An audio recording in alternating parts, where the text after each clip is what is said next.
The Jacksonville Jaguars lose their finale in fitting form, and now the wait is on. We'll discuss that and more here on a POSTCAST edition of Locked On Jaguars.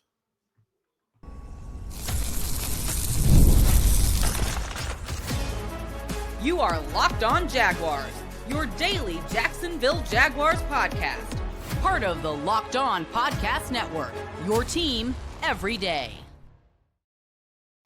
It is your team every day here on Locked On Jaguars. We thank you for making us your first listen. I'm the host of the Locked On Jaguars podcast, Tony Wiggins.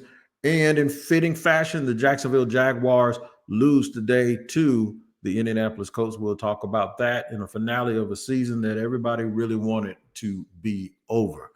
First of all, you can find Locked On Jaguars wherever you get your podcasts, wherever you listen to them, wherever you watch them. Make sure you tap into that location each and every day. And shout out to the everydayers for joining us. We're not going to even play around with it. The wait is going to start beginning. That's what we're going to eventually talk to in the second half of this postcast. The first half is the fact that the Jacksonville Jaguars have done what they did all year. They gave you a little bit to be happy about.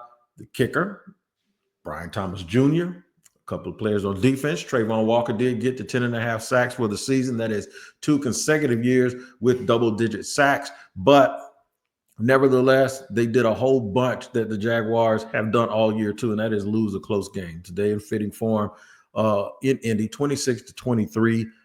Real quick statistical analysis. Mac Jones did what Mac Jones does. I think he'll be a serviceable backup for anybody, Jacksonville included, moving forward. Nothing to shake a stick at in the running game, but Brian Thomas Jr. continued to be a very, very big bright spot with 7 catches for 103 yards, and there's a chance that he could have even had better stats had Doug Pederson thrown the flag out. Sacks today by Devin Lloyd, Trayvon Walker, Jarian Jones. Jarian Jones has been another bright spot for this team. But let's not kid ourselves. The biggest thing about this game today is that it is the end of maybe one of the worst years the Jacksonville Jaguars has ever had that didn't involve some sort of turmoil off the field. Football-wise, I can't remember being as disappointed in a team as I have been this season with the Jacksonville Jaguars. And the biggest takeaway from this is, what does it mean for Trent Baalke, the GM, and what does it mean from Doug Pederson? So I'll tell you right now that the Jaguars finished in 4-13. And playing these games, this is how you can get tricked. I want to make sure I bring this up to fans. We're always looking for a little bit of positivity, right? So you can look at Trayvon and you can look at Brian Thomas Jr. and Jarian Jones and Brenton Strange and some of the other pieces, and then you can talk about who's not there. And the fact that the team did play with pride and did not quit, right? No Josh Allen on defense. Andre Cisco got hurt early in the game. Well, not even early in the game, in warm-ups, but that has been pretty much par for the course when it comes to him. No Trevor Lawrence, obviously, and the receivers that are missing, and the offensive lineman, Walker Little. That being said, don't get yourself tricked and fooled, because even when they had all of those guys, they lost games like this to teams like that. So it is, everybody, the people that I really, really trust say it's over. Like, folks have heard through the grapevine that they're going to do a clean sweep in Jacksonville. I hope that is true. And I hope that news happens at some point within the next 24 hours so I can make sure I give it to you. But it's over, man. It has to be, doesn't it?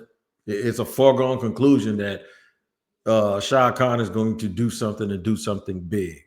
We're going to talk later in the week about the candidates and about all of that stuff, and what makes this an enticing job for somebody else. But we'll at least wait until the Jacksonville Jaguars kind of make it official.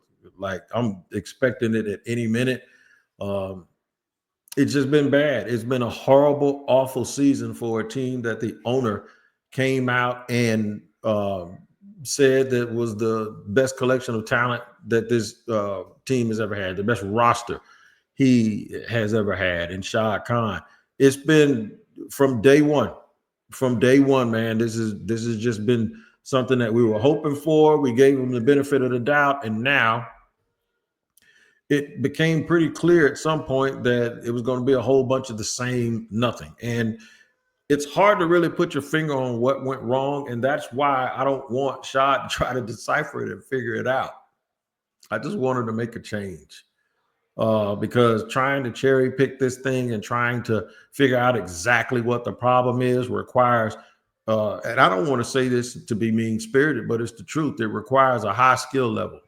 And it's a skill level that the Jaguars and their organization has never, ever seemed to be able to figure out.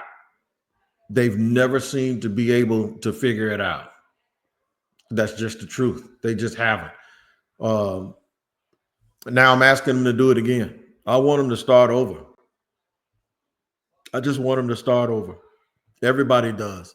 It's all we've talked about. It was really, really hard to watch this game today and be overly happy or overly impressed by anything that was positive, even though there were some things that were sort of positive that did happen. It's still, for me, not enough. So the Jaguars right now, as it stands, and I don't think it's going to change, but right now as it stands, they have the 5th pick, according to Tankathon. I think they're reliable, Right now it goes Tennessee, Cleveland, the Giants, New England, and then Jacksonville. And I don't see how anybody could actually top Jacksonville and be any worse than they are. So it looks like another top 5 pick for the Jaguars as well. We'll talk about the weight that begins. I'm going to spend a little time discussing the what ifs. A couple of them y'all ain't going to want to hear, but I'm going to make you hear it anyway because that's what I do. We'll talk about it here in just a second here on Locked On Jaguars. Today's show is brought to you and sponsored by LinkedIn Talent Solutions. Growing your small business in 2025 comes down to how well you can hire. And let's face it, better hires start with smarter insights. That's where LinkedIn comes in with the strongest hiring data available. LinkedIn helps you identify the right candidates, giving you the confidence to make the best decisions for your business. I've used LinkedIn Jobs myself, and I can tell you it's a game changer when it comes to hiring the right fit. Small businesses are wearing a lot of hats these days, so every hire is crucial. LinkedIn gets that, and that's why they connect with you with the best candidates using data you won't find anywhere else, unique skills and interests to the connections you share. LinkedIn helps you find the right person for the job. In fact, 72% of small businesses say LinkedIn has helped them find high-quality candidates. I know from experience because when I opened a barbershop, I was so busy dealing with contractors and regulations that I forgot I needed to hire people. I used LinkedIn, and within 72 hours, I had a full staff. You can hire smarter this year, and you can find your next great hire on LinkedIn. Post your job for free at linkedin.com/lockedonnfl. That's linkedin.com/lockedonnfl to post your job for free. Terms and conditions apply. Today's show is also brought to you and sponsored by FanDuel. From big upsets to game-winning drives, the NFL playoffs are better with FanDuel, because right now new customers can bet $5 and get $200 in bonus bets guaranteed. That's $200 in bonus bets, win or lose. The FanDuel app gives you everything you need for live bets, same game parlays, and so much more. All you got to do is visit the website, man, and look and read all of that literature. Give yourself a little bit of time so you're not rushing, so you can make the best of it and put some Skrilla in your pocket. Just visit FanDuel.com to join today and get started with $200 in bonus bets. That's FanDuel.com. Make this playoff season unforgettable with FanDuel, an official sportsbook partner of the NFL.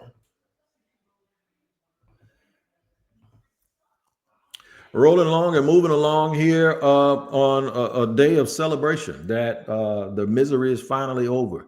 The Jacksonville Jaguars season is ended, and we all hope, most of us hope, so has the tenure of those that have been involved. If I get to the point where this actually happens and I can give some congratulations and give some flowers to both Trent Baalke and Doug Pederson, I'm going to find a way to do it. And with Doug, it won't be very, very difficult. He took over this team at a very, very bad time. He did something that in 2 years that was and even though it happened funny with 2 9-8 records, he at least took this team out of football purgatory. Unfortunately, this year they're right back in it. Now, when I say purgatory, I mean one of the worst teams in the league. The only games that they won against the worst teams in the league. And it's just nothing good has happened for this team in the last 12 months. That gives me any reason to believe that Shad Khan is going to let everybody stay. Now, if he does, I told y'all this, if he only chooses one, I would suspect that would be Trent Baalke instead of Doug Pederson. With all of our hope, that's what it is. But the franchise needs a reboot. They need a total reboot. They need to wash all of the stink off of this and start completely over. I see a lot of reports about Ben Johnson, the offensive coordinator from Detroit, Liam Cohen, the offensive coordinator for the Tampa Bay Bucks. And then I even saw a report today, I don't know how much credence to give it, that Kevin O'Connell could be had because he's in the last year of his contract or he has 1 year left on his deal if a team is willing to trade something for him. I wouldn't go that route. I would try to, first, I would hire some experienced front office people. 2, one to be a conduit and a link to Shad Khan, another as an executive vice president, also with a GM. So that's really like 3 people, right? I just think they need to figure out a different way to do this. They need to figure out a different way to do it. I've heard the name of my friend Tony Baselli mentioned, and I am not opposed to it. I've talked to Tony a lot of times. Tony's a very, very smart person. I'm not opposed to him having some sort of role in the front office. He's the right now the only Hall of Famer on the in the history of the franchise, although that could change here in the coming months with Fred Taylor.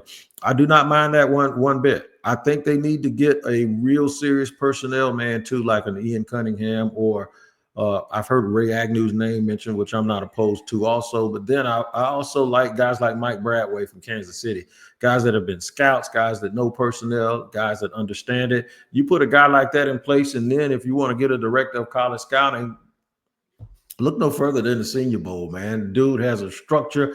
He's done really, really well in Jim Nagy. He's done a real good job of building relationships and understanding. I actually know a friend of mine that has scouted and is now coaching in college that Jim has actually talked about on Twitter with me before. And when I met him, we talked and discussed it. And that buddy tells me Jim's a solid dude. And he's a scout, right? So I'm thinking maybe director of college scouting for that. I know a lot of people keep saying Louis Riddick. Well, if you want Louis Riddick, make him the director of pro personnel. But they need another person, a top dog, to be the GM of this team that understands structure, that understands what it's like to build relationships that work, that are accountable relationships, but that you can be on the same page with the head coach.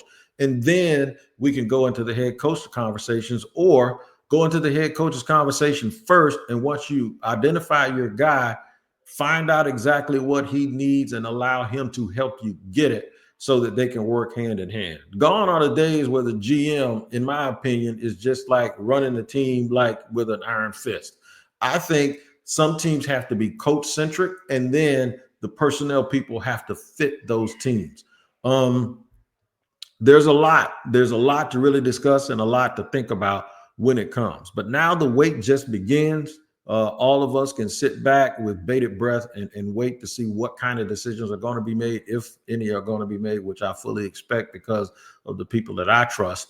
And we'll just take a look at it and see what happens, man. But right now, the Jacksonville Jaguars are a 4-13 team. That's one of the worst teams in the league, despite any little bit of positivity you can muster. Like, remember when we were just thinking that, man, they just need a number 1 receiver? Well, they got it, and their record got worse. Remember when they were saying they need a pass rusher who can get 10 sacks? Well, Trayvon's done that 2 years in a row. Remember when they said we needed young people in the secondary? Well, they got that with Jarian Jones, and it still doesn't work. Remember they said we needed a Mike linebacker like Foye Oluokun, but then all you got to do is just have one more guy, and Ventrell Miller kind of stepped up, and Devin Lloyd actually didn't play bad this year.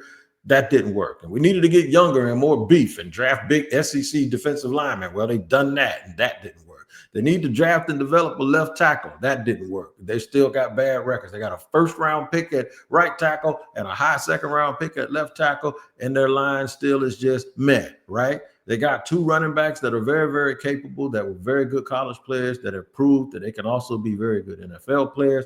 Brenton Strange has put up some numbers and looked really, really decent. So tell me, if all of that has happened, what is wrong? I just think it's leadership. I think it needs to start over. I think it's messaging. I think everything needs to start over. Now, if and when this happens, I will be on here on Locked On Jaguars, letting you know all of that. It also could happen and be the big story on Locked On NFL, where you'll get a double dose of NFL action. Tyler Rowland, the Madman, early in the morning, and then me in the barbershop in the afternoon. Make sure you check out Locked On NFL wherever you get your podcast, wherever you watch or listen to your podcast. I'll be back tomorrow also with more on Locked On Jaguars. If there's any news, we'll have an emergency podcast to bring that to you. But until then, you guys take care of each other, and we'll see you here on Locked On Jaguars.